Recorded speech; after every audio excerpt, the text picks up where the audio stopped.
मित्रों, आज हम इस वीडियो में आपको बताएंगे कि मांस खाना पाप है या पुण्य। भगवान श्री कृष्ण की एक कथा बताती है कि मांसाहार आहार पाप है या पुण्य। एक समय जब भगवान कृष्ण बचपन में एक वन में अपनी मधुर बांसुरी बजा रहे थे, उसी समय एक हिरन भागते हुए भगवान श्री कृष्ण के पीछे आकर छुप गया। भगवान कृष्ण ने जब उस हिरन को देखा तो वह हिरन थका हुआ और डरा हुआ था। उसके कुछ समय बाद एक शिकारी भी भगवान कृष्ण के पास आया जो उस हिरन का शिकार कर रहा था। हिरन और शिकारी। जब कृष्ण हिरन को उस शिकारी से बचने लगे तब उस शिकारी ने भगवान कृष्ण से कहा, यह मेरा शिकार है, आप मुझे इसका शिकार करने दे, जिससे मैं इसको मारकर इसके मांस आहार को अपना भोजन बनाकर अपनी भूख शांत कर सकूं।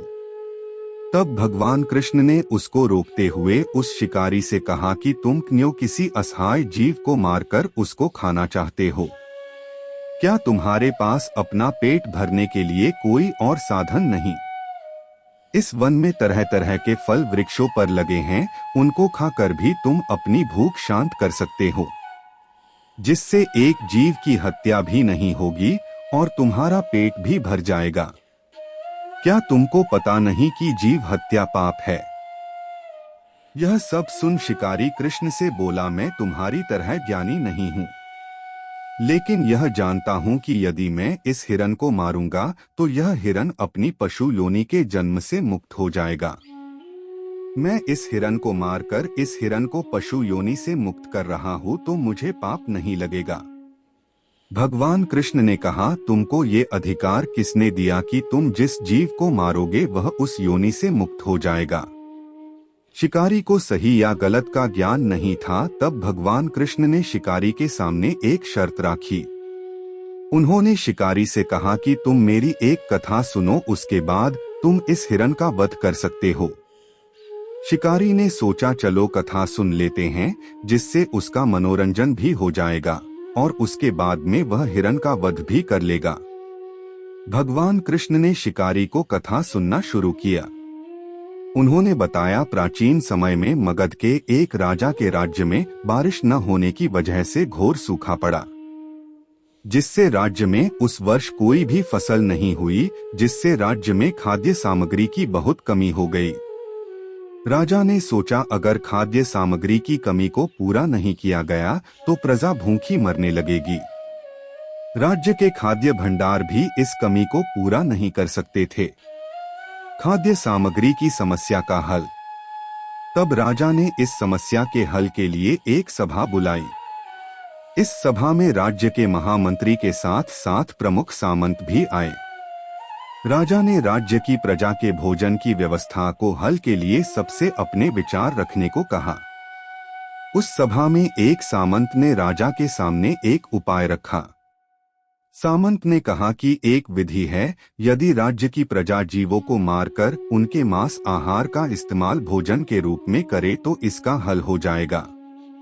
इस तरह राज्य का धन भी खर्च होने से बच जाएगा और भूखमरी भी नहीं रहेगी। वह सामंत एक मांसाहारी व्यक्ति था, इसलिए उसके दिमाग में यह विचार आया। मांसाहारी सामंत। उसकी बात सुनकर कई सामंत उसका समर्थन करने लगे, पर राज्य के महामंत्री जो एक धार्मिक और अहिंसा प्रेमी थे, उनको यह सलाह अच्छी नहीं लगी। राजा ने महामंत्री से पूछा कि आपकी क्या राय है, जल्द ही बताएं, क्योंकि मैं नहीं चाहता कि मेरी प्रजा भूखी मरे। तब महामंत्री ने राजा से कुछ समय मांगा। राजा ने महामंत्री को समय दिया और इसका हल जल्द ही निकलने का आग्रह किया। संकट बड़ा था, पर महामंत्री नहीं चाहते थे कि किसी जीव को मारकर राज्य की प्रजा इस भूखमरी से बचे। महामंत्री ने निकाला हल। महामंत्री देर रात उस सामंत के घर गए जिसने जानवरों के मांस को खाने के लिए सुझाव दिया था। रात में सामंत महामंत्री को देख अचंभित हुआ। उसने महामंत्री से पूछा, आप इतनी रात में मेरे घर आए, इसकी वजह क्या है? तब महामंत्री ने सामंत से कहा कि हमारे राजा का स्वास्थ्य अचानक बिगड़ गया है। उनको देखने आए राज्य वैद्य ने कहा है कि राजा को 2 तोला मनुष्य के हृदय के मांस से राजा के प्राण बचाए जा सकते हैं, और राज्य वैद्य ने मुझे आपके पास भेजा है। आपका शरीर राजा से मिलता जुलता है, और आपके हृदय के मांस से ही राजा के प्राण बचाए जा सकते हैं। आप अपने हृदय के 2 तोला मांस को राजा को दें। इसके बदले आपको 1 लाख सोने की मुद्राएं और कोई भी नगर दिया जाएगा। किसी अन्य सामंत से आप हृदय का 2 तोला मांस लें, और मैं आज रात ही इस राज्य को छोड़कर चला जाऊंगा। सामंत वहां से अपने घोड़े पर सवार होकर भागने लगा। तब महामंत्री ने कहा, तुम अपने परिवार को क्यों छोड़कर भाग रहे हो? सामंत ने कहा, जब प्राण ही नहीं बचेंगे तो मैं इस परिवार का क्या करूंगा? जीवन बचेगा तो अपना परिवार पा सकूंगा। यह कहकर वह सामंत घोड़े पर सवार होकर भाग गया। अब महामंत्री उन सभी सामंतों के पास गए जो प्रजा को मांस खाने के लिए सहमत थे। वे सभी अपने प्राण को बचाने के लिए लाखों स्वर्ण मुद्राएं देने लगे। इस प्रकार महामंत्री ने इतना धन एकत्रित कर लिया जिससे वे किसी दूसरे राज्य से प्रजा के लिए भोजन खरीद सकते थे। इसके बाद महामंत्री ने राजा से आग्रह किया कि वे एक सभा में दोबारा सभी सामंतों को बुलाएं। राजा ने दोबारा सभा बुलाई और सभी सामंत दोबारा सभा में बुलाए गए। कुछ समय बाद राजा अपने सामान्य रूप से सभा में आए। यह देख सभी सामंत हैरान हुए, क्योंकि उनको लगा था कि राजा तो बीमार थे। प्राण की कीमत महामंत्री ने उनसे झूठ बोला था। तभी महामंत्री ने 1 करोड़ स्वर्ण मुद्राओं को राजा के सामने रख दिया। राजा ने हैरानी से पूछा, इतनी सारी स्वर्ण मुद्राएं कहां से आई हैं? तब महामंत्री ने कहा, 2 तोले मांस के लिए इतनी स्वर्ण मुद्राएं दी गई हैं, पर तब भी 2 तोला मांस नहीं मिला।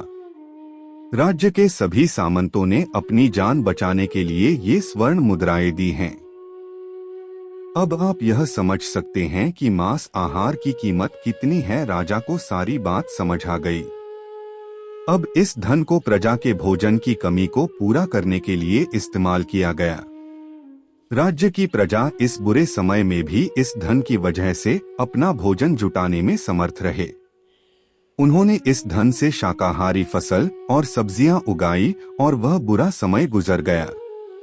इस कहानी की सहायता से भगवान श्री कृष्ण ने यह ज्ञान दिया कि किसी भी जीव के लिए अपने प्राण कितने प्रिय हैं। यदि किसी की हत्या कर उसको इस संसार के चक्र से मुक्त किया जा सकता है, तो अत्याचारी द्वारा किया गया नरसंहार भी उचित माना जाना चाहिए। वे अत्याचारी भी यह कह सकते हैं कि वे हत्या नहीं करते बल्कि मनुष्य को इस संसार से मुक्ति दिला रहे हैं। अगर किसी भी जीव को अपना जीवन बोझ लगता तो वह अपने जीवन को बचाने के लिए संघर्ष नहीं करता। किसी मनुष्य की हत्या करना या रक्त बहाना ही बर्बरता नहीं। यदि आप किसी जीव की हत्या अपने स्वार्थ के लिए करते या करवाते हैं, वह भी एक महापाप है। मनुष्य जीवन भर पाप ना करने के लिए अच्छे कार्य और सुकर्म करते हैं, पर मनुष्य यह भूल जाते हैं कि जब भी कोई जीव उनके लिए काटा गया या तड़पाया गया, तो उस जीव की हत्या का पाप हमें इस जीवन के साथ साथ अन्य जन्मों में भी चुकाना पड़ता है। भगवान श्री कृष्ण के ज्ञान का असर। श्री कृष्ण से यह ज्ञान पाकर वह शिकारी अपनी गलती को समझ गया। वह समझ गया कि महानता जीवन लेने में नहीं, जीवन देने में है। उस शिकारी को अपनी गलती का एहसास हो गया। उसने भगवान कृष्ण से माफी मांगी और कभी भी मांसाहार आहार न करने का प्रण लिया।